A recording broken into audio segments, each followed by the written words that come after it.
Hi, it's Emily from the Children's Literature Training Academy. I'm going to do a little read of this book, Giraffes Can't Dance, by Giles Andreae, and talk about it a little bit from a parent-educator perspective. Giraffes Can't Dance was written and published in 2001. This copy here actually belonged to my son, who is now age 24. This was one of his childhood books.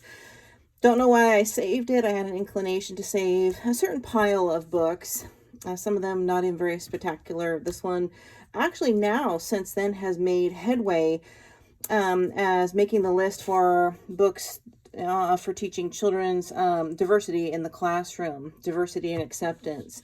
And so it looks like it's just a fun picture book about animals, but it has some pretty heavy-handed, deeper messages inside as well. And the book really teaches about self-esteem, confidence, and the acceptance of diversity and being different in a group or a crowd of social peers, and having the courage to pursue and get out there and be who you are and not be ashamed of or afraid to be different and be who you are and to pursue sort of your passion despite what you think others would think and whatnot. And we'll go through the book and talk about it further. But Gerald the giraffe feels, awkward and gangly and like he's not the right animal and not built in the way that many of the other animals in the forest that dance. And the book is really written with a very engaging but gentle message of acceptance and individuality, and he uses great sound effects and the visuals are great, so it really engages children anywhere from probably pre-K through third grade. So let's get in and take a look at this book. It's amazing my copy of this book is in such good shape. Hopefully you can see, but I'm just going to read through it and talk about it a little further. You can see already how beautiful the illustrations are in this book. This gives you a whole Lion King feel right here. Gerald was a tall giraffe whose neck was long and slim, but his knees were awfully crooked and his legs were rather thin. He was very good standing still and munching shoots of trees, but when he tried to run around, he buckled at the knees.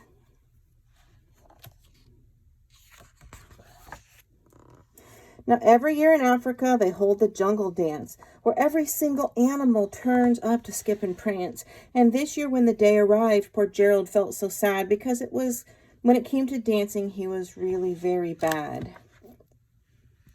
Look how pretty. Beautiful, beautiful illustrations in this book.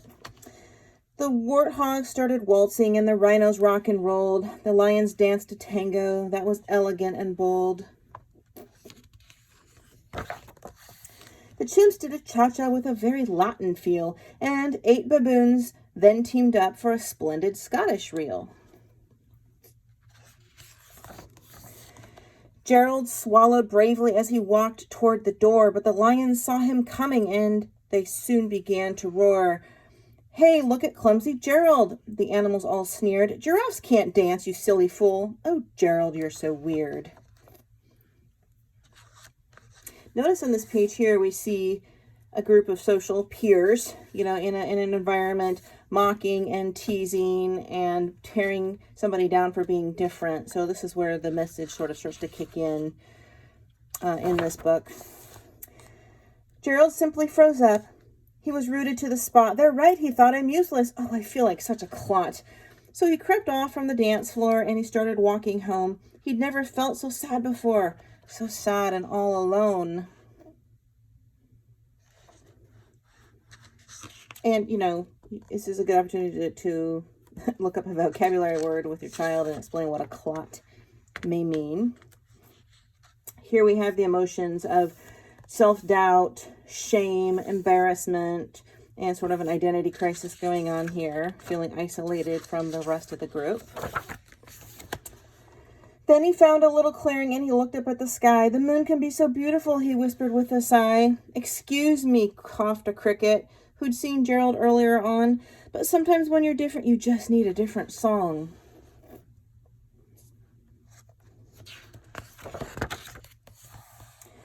Listen to the swaying grass and listen to the trees.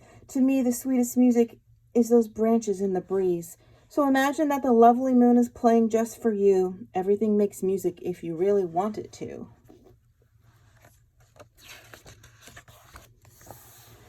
With that, the cricket smiled and picked up his violin. Then Gerald felt his body do the most amazing thing. His hooves had started shuffling, making circles on the ground. His neck was gently swaying and his tail swishing around. He threw his legs out sideways and he swung them everywhere. Then he did a backward somersault and leapt in the air.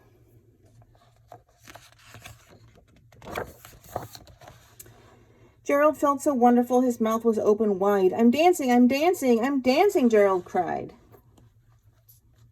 And you can see here in the character Gerald, his emotions clearly changing to confidence, surprise. There was courage prior to that. If you really want to use this book to discuss emotions with a young child, the different types of emotions. Then one by one, each animal who'd been there at the dance arrived while Gerald boogied on and watched him, quite entranced.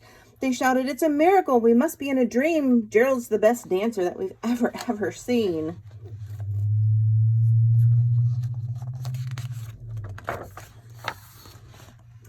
How did you learn to dance like that? Please, Gerald, tell us how. But Gerald simply twirled around and finished with a bow.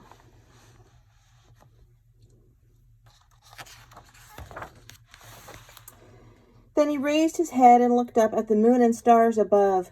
We can all dance, he said, when we find music that we love. So you see how simple the narration is in this picture book.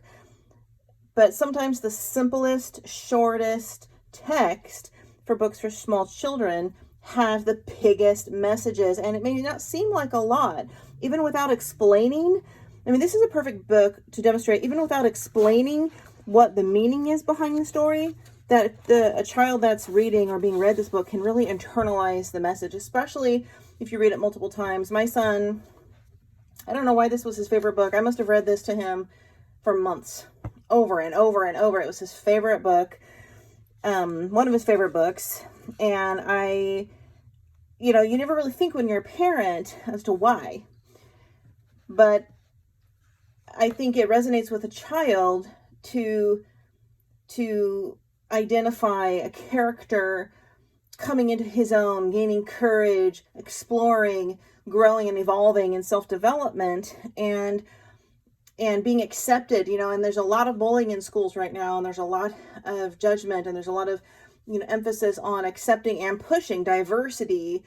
And there are a lot of children who aren't being taught about diversity in the classrooms. Therefore, there are a lot of children in diverse situations and demographics that are being judged and bullied and, receiving comments. And my son was always very feminine, still is, but even as a young boy, very gentle and loved the flowers and loved the animals. And, so he did receive a lot of the bullying. And I think this book resonated with him, but I love the underlying message of pursuing your dream and your passion and getting out there and trying something regardless of what others may be saying around you, and doing it anyway, because that's really what life is all about, even as an adult, right?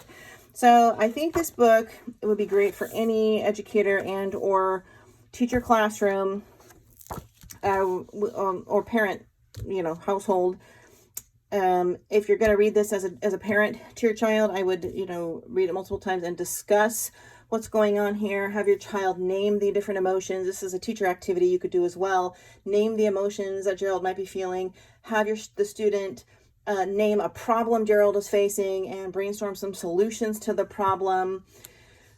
And then you can try to draw connections between the problems Gerald is having and a problem your child or the student might be having or have witnessed in a social or peer environment, and use analysis skills to come up with brainstorming ways to overcome that problem. And one way to do that is to also have your child or your student brainstorm or identify an alternate ending. How else could this book have ended if it wasn't with Gerald reaching his passion and going for it? And then you see Gerald, once he does it, he feels confident and happy and thrilled. And now everyone's perspective has changed around him, and now they adore him. So what could have been another alternative ending to this book? Gerald could have done what he did and still been mocked and laughed at and scorned. So you can ask a child to come up with this alternative ending.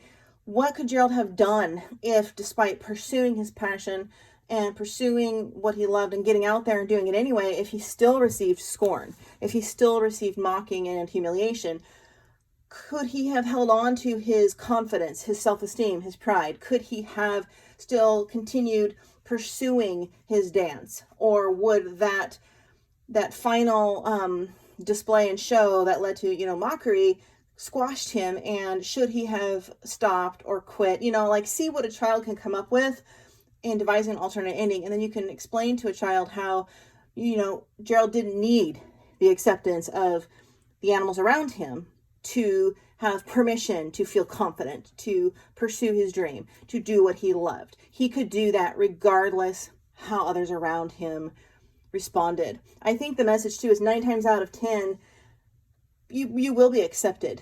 I think that there may be some mockery or teasing or bullying or judgment, but those things tend to pass. And if you stick with who you are and you stick with pursuing your dream, in the end, all of that kind of goes by, we hope, eventually, and just you have to stay true to yourself, which is the underlying meaning of this book. So I just wanted to share that. Definitely I recommend this from pre-K to 3rd grade. Thanks everybody for watching, and I'll see you in the next video.